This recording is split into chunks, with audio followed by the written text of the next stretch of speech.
बिस्मिल्लाहिर्रहमानिर्रहीम।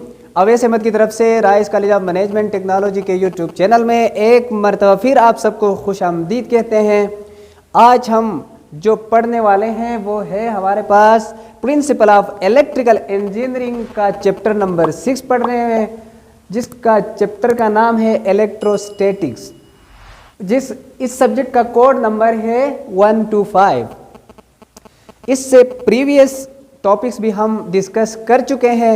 आज उससे आगे हम गो थ्रू करते हैं और लेक्चर्स को समझने की कोशिश करते हैं। तो चलिए आइए देखते हैं। सबसे पहले हम पढ़ेंगे लॉज ऑफ इलेक्ट्रोस्टैटिक्स। इलेक्ट्रोस्टैटिक्स के दो लॉज हैं जिसको हम आज पढ़ेंगे। पहला लॉ है फर्स्ट लॉ, जिसको एक साइंसदान था चार्ल्स नाम था, उसने पेश किया था। दूसरा लॉ जो है कूलम लॉ ने पेश किया था। तो अब हम देखते हैं कि फर्स्ट लॉ की स्टेटमेंट क्या है, उसकी डेफिनेशन क्या है।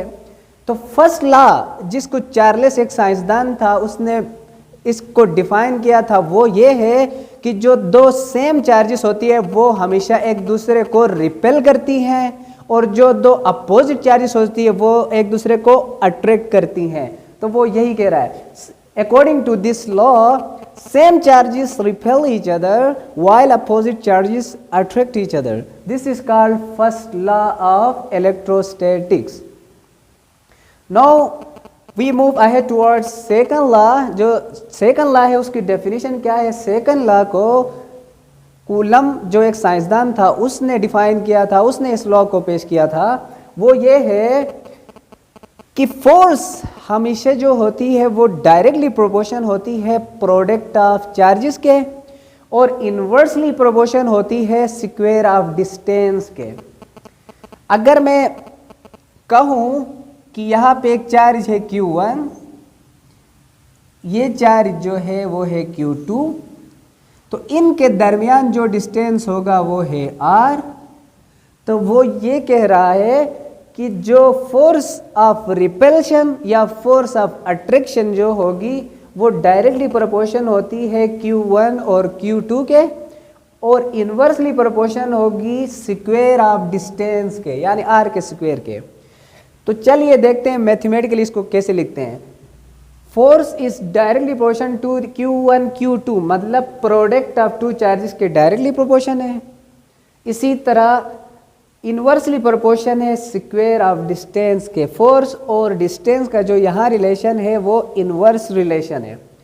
तो क्योंकि लेफ्ट हैंड साइड सेम है तो मैंने फोर्स एक मरतबा लिया, उसके बाद प्रोपोर्शनलिटी के साइन को ख़त्म करने के लिए हम इक्वल टू के साथ कोई ना कोई कांस्टेंट लगाते हैं। यहाँ पे कूलम ने के कांस्टेंट को यूज़ किया है जिसको कहते हैं प्रोपोर्शनलिटी कांस्टेंट। के की जो वैल्यू होती है वो होती है 1/4 पाई एप्सिलॉन नॉट। अगर इस 1/4 पाई एप्सिलॉन नॉट को इस के की जगह में पुट करते हैं तो वो ये फार्मूला बन जाता है। उसके बाद हम देखते हैं हमारा नेक्स्ट टॉपिक है वो है कैपेसिटर। कैपेसिटर होता क्या है। कैपेसिटर वो इलेक्ट्रिकल डिवाइस है जो चार्जेस को स्टोर करने के लिए इस्तेमाल होता है।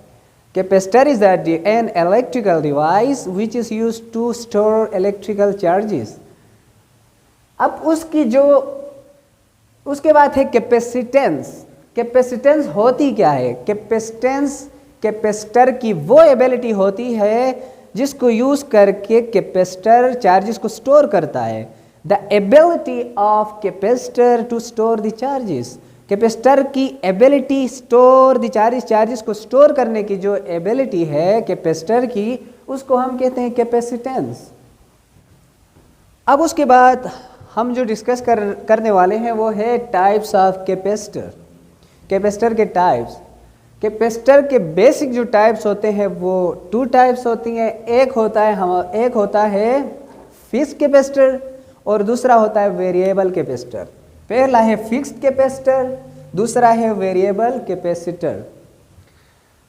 अब फिक्स्ड कैपेसिटर क्या होता है।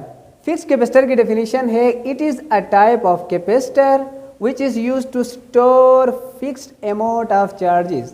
ये कैपेसिटर की वो टाइप है जो फिक्स्ड अमाउंट ऑफ चार्जेस को स्टोर करने के लिए यूज होती है। यानी इस में जो चार्जेस स्टोर होती हैं वो अमाउंट में फिक्स्ड होती हैं, वेरिएबल नहीं होती या कमी या ज़्यादती नहीं होती, बल्कि वो फिक्स अमाउंट में होती हैं, कोई ख़ास क्वांटिटी में होती है, जिसको हम कहते हैं फिक्स कैपेसिटर। अब फिक्स कैपेसिटर की भी फर्दर दो टाइप्स है। एक को हम कहते हैं इलेक्ट्रोस्टैटिक कैपेसिटर, दूसरे को हम कहते हैं इलेक्ट्रोलाइटिक कैपेसिटर। अब हम देखते हैं कि इलेक्ट्रोस्टैटिक कैपेसिटर होता क्या है। इलेक्ट्रोस्टैटिक कैपेसिटर में दो मेटल प्लेट्स होती हैं, एक ये प्लेट और एक ये प्लेट। ये जो प्लेट्स होती है वो एल्युमिनियम की भी बनती है, सिल्वर की बनती है, कॉपर की बनती है या टिन की बनती है। इन दोनों प्लेट्स को किसी डाइलेक्ट्रिक मटेरियल से सेपरेट किया जाता है। अब ये डाइलेक्ट्रिक मटेरियल होता क्या है, ये बनता है मेका से बनेगा या पेपर का मटेरियल होगा या कोई प्लास्टिक का मटेरियल होगा। उसके बाद ये जो इलेक्ट्रोस्टैटिक कैपेसिटर होता है वो नॉन पोलर होता है, जिसकी पोलैरिटी नहीं होती, प्लस माइनस चार्ज से डिफरेंशिएट नहीं करते, बल्कि ये नॉन पोलर होता है। उसके बाद ये जो होता है एसी सर्किट्स और डीसी सर्किट्स में यूज़ होता है। उसके बाद जो है डाइलेक्ट्रिक के लिहाज से इलेक्ट्रोस्टैटिक कैपेसिटर्स की जो है वो फॉलोइंग टाइप्स हैं।